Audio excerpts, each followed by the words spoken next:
நேற்று இந்த மாதிரி என்னாச்சுன்னா, நான் ஆட்டோக்கு சேஞ்சு பிடிக்கிறதுக்கு டெலிஃபோன் எக்ஸ்சேஞ்சுக்கு முன்னாடி இருக்க இந்தியன் பெட்ரோல் பங்குக்கு போனேன். எனக்கு முன்னாடி வந்து ஒரு ஆட்டோவில் கேஸ் ஏறிட்டு இருந்துச்சு. நான் என்ன பண்ணேன், அந்த ஆட்டோ பின்னாடி விட்ட உடனே அந்த ஆட்டோ ஏறி முடியறதுக்குள்ளே அந்த அக்கா கழட்டி இந்த என் ஆட்டோவில் மாட்டி விட்டு ஸ்டார்ட் பண்ணி விட்டு போயிட்டாங்க. எனக்கு என்னோட ஆட்டோட ஃபுல் கெப்பாசிட்டியே வந்து 380 ரூபா தான். அதுக்கு மேலே நான் பிடிச்சதே கிடையாது, அதுக்கு மேலே பிடிக்கவும் முடியாது. ஆனால் அந்த அக்கா அப்படி கழட்டி மாட்டோன்னு என்ன ஆயிடுச்சுன்னா, டோட்டல் அமௌண்ட் வந்து நான் வந்து 626 ரூபாய் கட்டுற மாதிரி ஆயிடுச்சு. நான் சொன்ன அந்த அக்கா கூப்பிட்டு, அக்கா நீங்க வந்து தப்பா போட்டீங்க, இந்த மாதிரி அமௌண்ட் வராது, நீங்க தான் தப்பா போட்டீங்க, அந்த ஆட்டோல கம்ப்ளீட் ஆகுது முன்னாடி கழட்டி இதில் மாட்டிட்டீங்கன்ற அந்த அக்கா எடுத்த உடனே இப்படி அப்பா என்னன்னு இதெல்லாம் கேட்கல.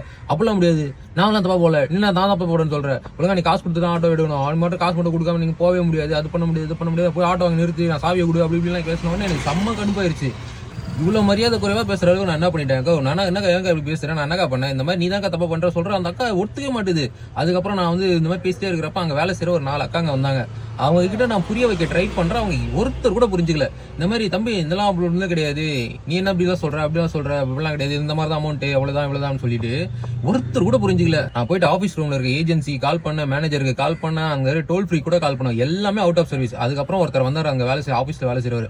அவர் வந்து அவராச்சும் புரிஞ்சுப்பாருன்னு பார்த்தா அவர் சொல்றாரு என்கிட்ட, தம்பி நீ அந்த ஆட்டோ அதுக்கும் டிஃபரன்ஸ் இருக்கு, அந்த ஆட்டோ சின்ன ஆட்டோ அதனால கம்மியாயிருது, உன் ஆட்டோ பெரிய ஆட்டோ அதனால தான் 630 ரூபாய் ஏறி இருக்குன்றாரு. நோ, என்ன பேசுறேன், எந்த மட்டும் 4 சிலிண்டர் இருக்கு பாருண்ணா, இந்த ஆட்டோ இந்த ஆட்டோ ஒண்ணுதானா, அது பஜாஜ் ரேக்கும் அபேசிட்டிக்கும் பெருசா டிஃபரெண்ட் இல்லைனான்றேன். அவருக்கு அது கூட புரியல. ஒரு ஆட்டோக்காரன் வந்து அவர் புரிஞ்சிச்சு. அவர் வந்து சொல்றாரு, அம்மா அந்த ஆட்டோ ஏறாதுன்றாரு. அந்த அக்கா வந்து என்ன சொல்றாங்க, அப்படியா அப்ப அந்த 300 ரூபாய் நீ கொடு, நான் கொடுக்க முடியாதுன்றாங்க.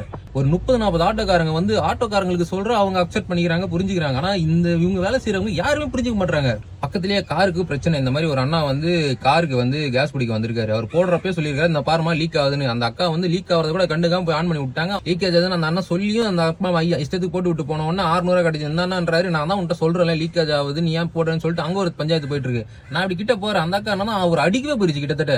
எதுக்கு என்ன இது, அந்த அக்கா கேட்கிறாரு, எதுக்கு நல்லா அடி, எதுக்கு நீ என்ன அடி வர, நான் போலீஸை கொடுன்றது. அந்த அக்கா போய் கிட்ட போயிட்டு, நீ எனக்கு கெட்ட வார்த்தை பேசுனேன், அப்படிதான் அதனால தான் நான் அடிக்க போனா, நான் போலீஸ்ட்ட சொல்லுவேன்னு சொல்றாங்க. ஐயோ இந்த மாதிரி இந்த அக்கா சொன்னோன்னே எனக்கு ஒரு மாதிரி பயமாயிருச்சு. அதுக்கப்புறம் தான் என்ன பண்ணேன், ஓகே சோ இது வேலைக்கு ஆகாது, போலீஸ் கேஸ் எல்லாம் ஆயிருச்சுன்னா நமக்கு வந்து ஒரு ப்ரூஃப் தேவை, ப்ரூஃப் இல்லாம ஒண்ணும் பண்ண முடியாதுன்னு சொல்லிட்டு அந்த அக்கா பண்றதை வீடியோ எடுத்தேன். நான் வீடியோ எடுக்கிறத பார்த்துட்டு எனக்கு வந்து அடிக்க வருது, கிட்டத்தட்ட என் காலரை புச்சிச்சு.